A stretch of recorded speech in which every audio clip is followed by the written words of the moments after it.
नई दिल्ली की सीएम रेखा गुप्ता को मेरा नमस्कार। जब उनके नाम की घोषणा हुई, कांग्रेस नेता अलका लांबा का कहना है, नई दिल्ली की सीएम रेखा गुप्ता को मेरा नमस्कार। जब उनके नाम की घोषणा हुई तो मैं पुरानी यादों में खो गई। हमारी हमेशा उनके साथ वैचारिक लड़ाई रही। हमारी बेटियों की सुरक्षा दिल्ली में मुख्य चिंता है। मुझे उम्मीद है कि वह इस पर काम करेंगी। अगर वह उस दिशा में काम करती है तो हम उनका समर्थन करेंगे।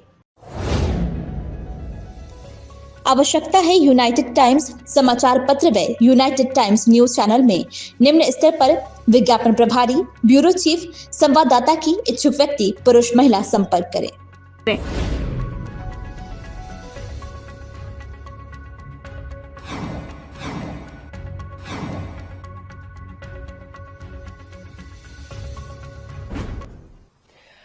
देखिए, मैं सबसे पहले रेखा गुप्ता जी को बधाई देती हूँ और शुभकामनाएं देती हूँ। जब रेखा गुप्ता जी का नाम अनाउंस किया गया तो मैं सीधा 30 साल पीछे चली गई। 2025 में हैं अभी हम, और 1995 30 साल पीछे गई। तब हमारे पास मोबाइल नहीं हुआ करते थे, एल्बम होती थी, एल्बम खोजी, उसमें से एक तस्वीर खूबसूरत जिसमें मैं अध्यक्ष पद का चुनाव जीती थी NSUI से, और रेखा गुप्ता ABVP से सचिव पद जीती थी, और दोनों ने मिलकर शपथ ली थी। वो वही तस्वीर है। उम्र हमारी 20 साल थी उस समय। तो शपथ ली हम लोगों ने, एक साथ मिलकर काम किया। आइडियोलॉजिकल लड़ाई उसके साथ थी, है और रहेगी। उस समय भी होती थी। वो अखिल भारतीय विद्यार्थी परिषद से तीनों जीते थे, मैं अकेली अध्यक्ष जीती थी। तो RSS के लोगों को लाना, लेक्चर करवाना उस विचारधारा को जिसका हम बिल्कुल विरोध में खड़े रहते हैं, खड़े हैं। हम गांधीयन को, आइडियोलॉजी के लोगों को लाकर हमारे अपना लड़ाई जो है एक संघर्ष रहता था। लेकिन मुद्दों पर जब बात आती थी तो रेखा और मैं एक अंडरस्टैंडिंग होती थी कि दिल्ली के मुख्यमंत्री मदन लाल खुराना जी हैं और देश के प्रधानमंत्री कांग्रेस से PV नरसिम्हा राव जी थे, तो सेंट्रल यूनिवर्सिटी है तो मिलकर करते हैं। तो हमने मिलकर काम भी किए। साल बहुत नहीं होता है, हमें अपनी कैंपस, मैं खुद साइंस स्टूडेंट थी, अपनी लेबोरेटरी लैब से फुर्सत नहीं मिलती थी, फिर एक साल में बहुत कुछ करना था। लेकिन ये कि हम कर पाए। रेखा उस समय भी बहुत एग्रेसिव थी, क्योंकि वही RSS ABVP वाला एग्रेशन जो हमने पार्षद के तौर पर, उनका एक वीडियो मेरे सामने सुबह आया, क्योंकि वो जब पार्षद रही तो मैं कभी पार्षद नहीं रही, तो एक हाउस में हमें बैठने का मौका दोबारा नहीं मिला। मैं जब विधायक हुई 2015 से 20, तो वो विधायक नहीं थी, तो सदन में भी बैठने का, विधानसभा भी मौका नहीं मिला।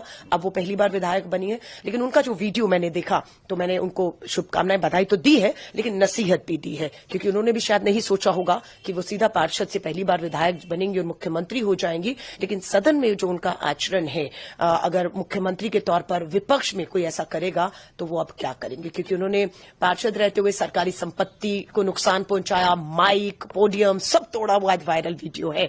सो मैंने उनको नसीहत दी है कि अब ये जो चीजें आपका पीछा नहीं छोड़ेंगी, चैलेंज अंदर और बाहर दोनों रहेगा। मैं महिला कांग्रेस की राष्ट्रीय अध्यक्ष हूं और दिल्ली मेरी है। मैं बार बार कहती हूं, दिल्ली में बेटियों की सुरक्षा, महिलाओं की सुरक्षा एक महिला मुख्यमंत्री की प्राथमिकताओं पर होनी चाहिए।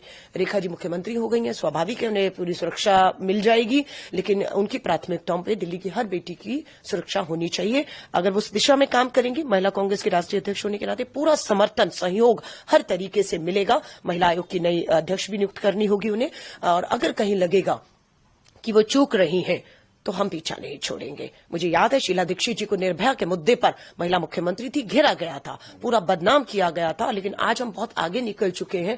आज कोई इफ एंड बट नहीं, केंद्र में उनकी सरकार, गृह मंत्री, पुलिस, LG सब उनके हाथ में है, और वो कर सकती हैं, करेंगी तो बेहतर है, क्योंकि वो कामयाब होंगी तो दिल्ली कामयाब होगी, क्योंकि मुख्यमंत्री हैं। वो फेल होंगी तो मेरी दिल्ली फेल होगी। लेकिन चुनौतियां उनको अंदर ज्यादा रहेंगी, बाहर से मुझे लगता है की तुलना में। हाँ, काम नहीं करेंगी तो शायद लगता है कि ज्यादा चुनौतियां उनके पास होंगी।